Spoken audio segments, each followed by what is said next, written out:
Our Artemis 1 spacecraft is delivered for some critical testing, a big step for our commercial crew program, and a possible connection between dust storms and water loss on Mars. A few of the stories to tell you about this week at NASA. The Orion spacecraft for our Artemis 1 mission arrived in Ohio on November 24th aboard our Super Guppy aircraft.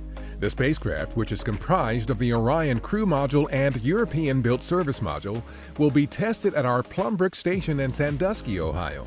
The 4-month test campaign will subject Orion to extreme environmental conditions similar to what it will experience during its 3-week mission around the Moon and back to confirm all components and systems work properly under in-space conditions.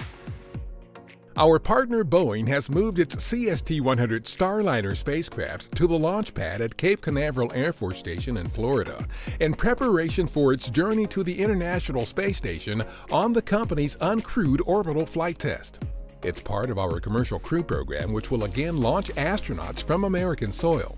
The flight test, targeted for December 17th, will test Starliner, the Atlas V rocket, ground systems, and in-orbit docking and landing operations ahead of crewed missions that will carry astronauts to and from the space station.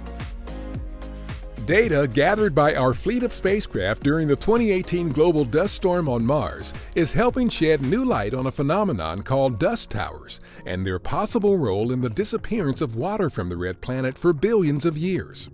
According to 2 recently published scientific papers, scientists think that water vapor on Mars gets trapped in these dust towers and is then carried upward, as if riding an elevator to space, where the water vapor is then lost through the upper atmosphere.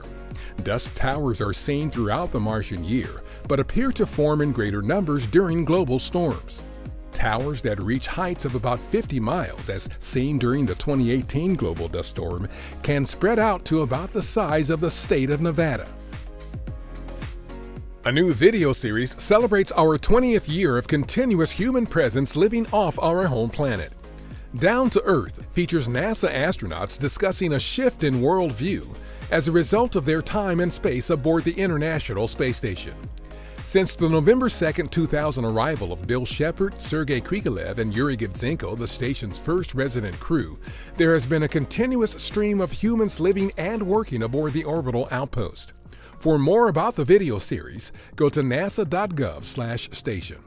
Thanksgiving, we think of our current space station astronauts, Jessica Meir, Christina Cook, and Andrew Morgan, recorded a Thanksgiving message to talk about what they're thankful for and about some items on the menu for their Turkey Day dinner.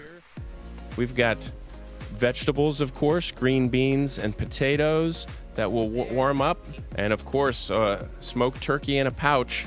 Cornbread dressing. This will be great. We can maybe stuff it inside the turkeys just to make it like a real stuffing.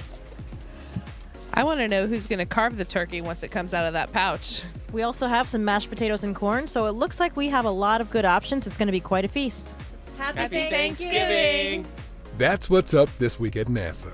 For more on these and other stories, follow us on the web at nasa.gov/twan.